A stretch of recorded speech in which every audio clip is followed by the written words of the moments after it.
Antigamente, verificar o óleo do carro era uma das coisas mais simples do mundo.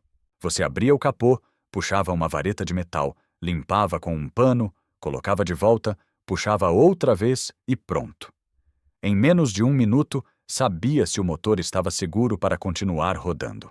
Não precisava de scanner, não precisava de aplicativo, não precisava marcar horário na concessionária.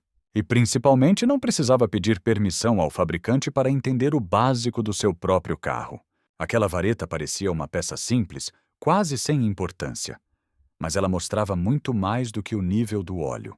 Ela mostrava a cor, a textura, o cheiro, a presença de sujeira, sinais de combustível misturado ou até contaminação por líquido de arrefecimento. Era uma janela direta para dentro do motor. Só que em muitos carros modernos, essa janela foi fechada. BMW fez isso. Mercedes seguiu o mesmo caminho. Mini, Jaguar e outras marcas também passaram a trocar a vareta física por sensores eletrônicos escondidos no motor ou no cárter. Na tela, tudo parece moderno, limpo e sofisticado. Mas existe uma pergunta incômoda por trás disso.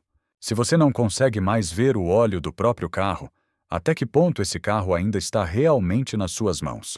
E o problema não parou no óleo.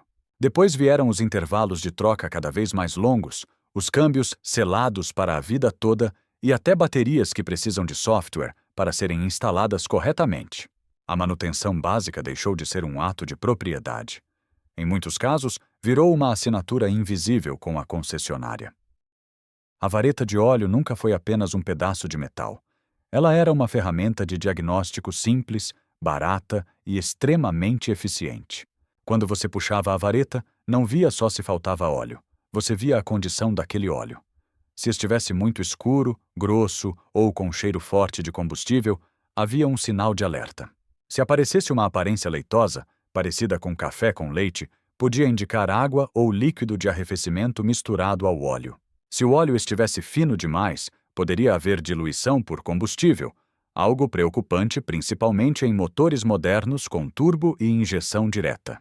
Um motorista atento podia perceber um problema antes de qualquer luz acender no painel. Um mecânico experiente conseguia tirar informações importantes em poucos segundos. O sensor eletrônico, por outro lado, faz algo muito mais limitado. Ele informa se o nível está dentro de uma faixa aceitável.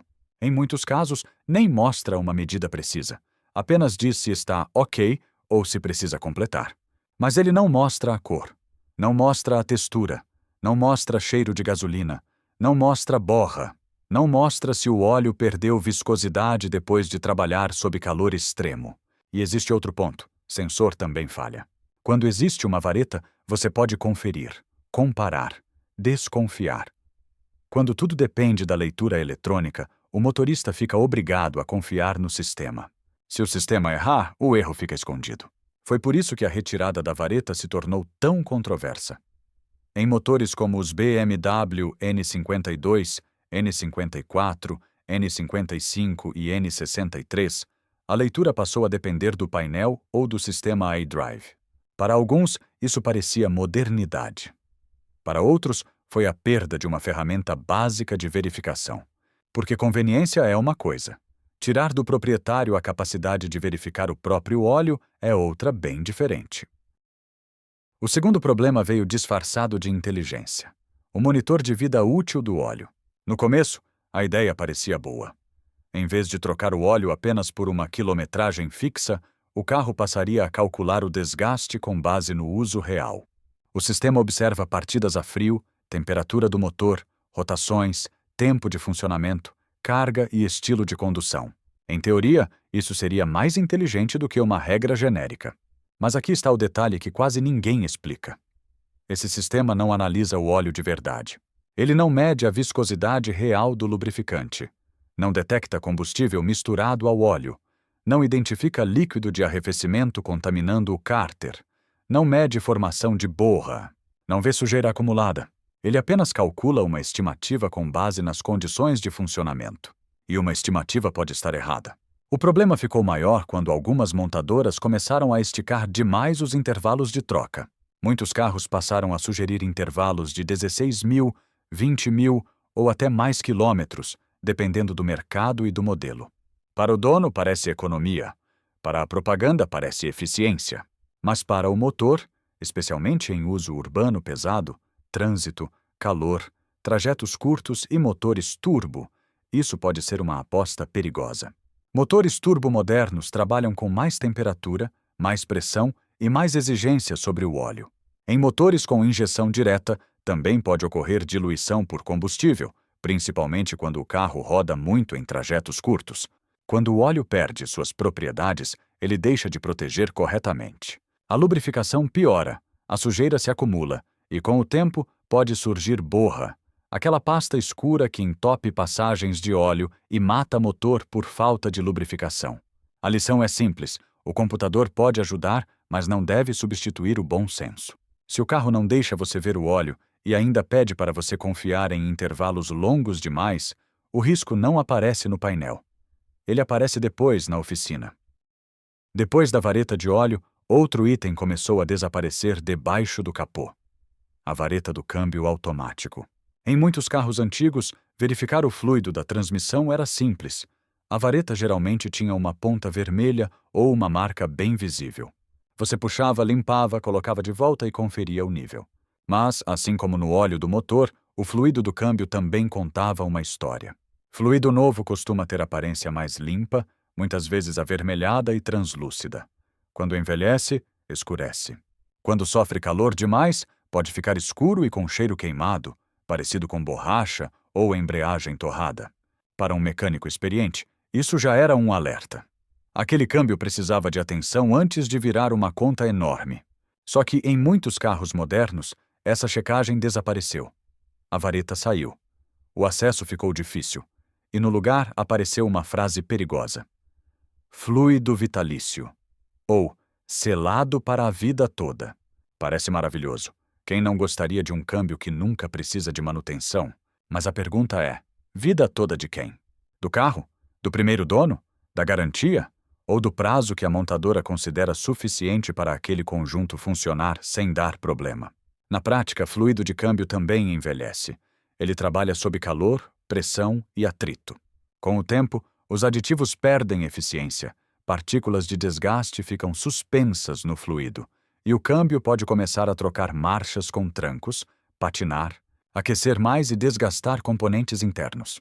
E quando o problema aparece, raramente é barato.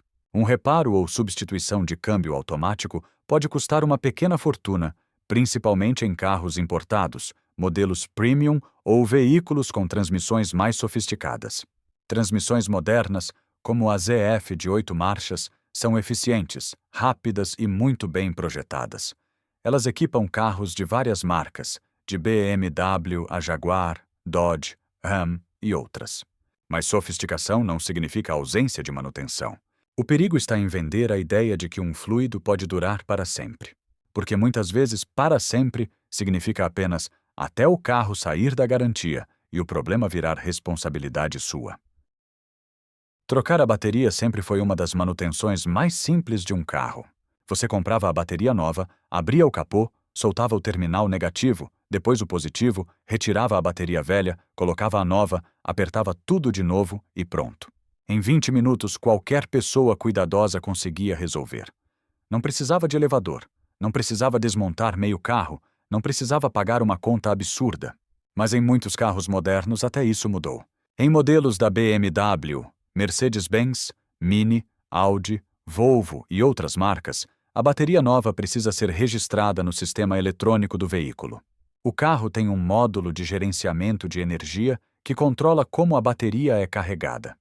Ele considera idade, capacidade, tipo de bateria e tecnologia usada, como AGM ou bateria convencional. Na teoria, isso existe para proteger o sistema elétrico e otimizar a carga. O problema é que se você instala uma bateria nova sem fazer o registro, o carro pode continuar tratando aquela bateria como se fosse a antiga.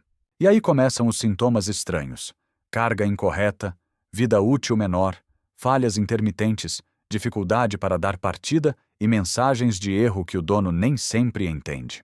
Em alguns casos, a bateria nova pode ser sobrecarregada. Em outros, pode nunca receber a carga ideal. Ou seja, a bateria está nova, mas o carro não sabe disso. Para registrar corretamente, Muitas vezes é necessário usar software da própria marca ou um scanner automotivo com função específica. E aquilo que antes era uma troca caseira, rápida e barata, vira uma visita à oficina ou à concessionária. O ponto não é dizer que todo gerenciamento eletrônico é ruim. O ponto é outro. Quando até uma bateria exige autorização digital, o proprietário deixa de fazer manutenção básica e passa a depender de uma chave que está nas mãos de quem vendeu o carro. Quando você olha cada caso separadamente, tudo parece ter uma explicação razoável. A vareta de óleo saiu porque o sensor eletrônico seria mais moderno. O intervalo de troca aumentou porque o computador sabe calcular melhor. O câmbio foi selado porque o fluido seria durável. A bateria passou a exigir registro porque o sistema elétrico ficou mais inteligente. Separado, cada argumento parece técnico. Mas quando você junta tudo, o desenho fica muito mais claro. O carro moderno está ficando cada vez menos transparente para o dono. Ele mostra mais telas, mais gráficos, mais alertas digitais, mas ao mesmo tempo esconde verificações básicas que antes qualquer proprietário conseguia fazer. Você recebe mais informação filtrada pelo sistema, mas tem menos acesso direto ao que realmente está acontecendo. E isso muda a relação entre motorista e veículo. Antes você comprava um carro e podia acompanhar sua saúde com ferramentas simples, uma vareta, uma chave, um manual e um pouco de atenção. Hoje, em muitos modelos, você precisa de scanner, software, procedimento codificado, senha técnica, atualização e, muitas vezes, uma visita à concessionária. Isso não significa que todo carro moderno seja ruim. Também não significa que todo sensor seja um inimigo. Muitos sistemas eletrônicos ajudam de verdade, evitam falhas e melhoram segurança. Mas existe uma diferença enorme entre usar tecnologia para informar o dono e usar tecnologia para bloquear o dono. Quando a manutenção básica vira procedimento fechado, o carro deixa de ser apenas uma máquina que você possui. Ele começa a funcionar como um ecossistema controlado, onde cada reparo simples pode virar serviço pago. E aí a pergunta deixa de ser: esse carro é moderno? E passa a ser: moderno para quem? Para o motorista ou para o faturamento da concessionária? A solução não é fugir de todo carro moderno. Isso seria impossível e até injusto. Existem carros novos muito bons, seguros, eficientes e bem construídos. O problema é comprar sem entender o tipo de dependência que vem junto. Antes de comprar qualquer carro, principalmente usado premium, importado ou turbo, faça uma coisa simples. Procure o manual do proprietário em PDF. Veja se o motor ainda tem vareta de óleo. Veja se existe procedimento claro para conferir o nível. Veja se o câmbio tem intervalo de troca de fluido. Veja se a bateria precisa de registro eletrônico depois da substituição. Essas informações dizem muito sobre o custo real do carro. Um carro barato de comprar pode ser caro de manter. E um carro bonito, cheio de tecnologia, pode virar um pesadelo se cada manutenção simples exigir scanner, software específico ou peça codificada. Se você já tem um carro com esses sistemas, não confie cegamente em intervalos longos demais. Em uso urbano, calor, trânsito pesado, trajetos curtos e motor turbo, trocar o óleo mais cedo pode ser muito mais barato do que trocar o motor depois.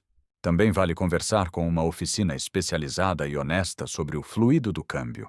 Se o manual diz sem manutenção, mas o câmbio trabalha sob calor, carga e desgaste, é melhor investigar antes de esperar o tranco aparecer.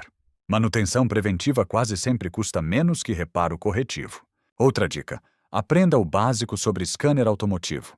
Não precisa virar mecânico, mas entender códigos de falha, leitura de bateria e procedimentos simples já ajuda a não ficar completamente refém da concessionária. E guarde notas fiscais, registros de troca de óleo, serviços feitos e peças instaladas. Se um dia houver problema, documentação pode ser sua defesa. No fim, o melhor carro não é apenas o que tem mais tela, mais luz ambiente ou mais tecnologia no painel. É o que você consegue manter, entender e consertar, sem sentir que perdeu o controle sobre algo que já pagou para ser seu. Um carro não deveria ser apenas uma tela bonita sobre rodas. Claro, tecnologia pode ser útil. Um bom sensor pode evitar problemas. Um sistema eletrônico bem projetado pode melhorar segurança, consumo e conforto. Mas nenhuma tecnologia deveria tirar do dono o direito de entender o básico do próprio veículo. Porque carro não é só design, painel digital, luz ambiente, banco elétrico ou pacote premium. Carro também é manutenção.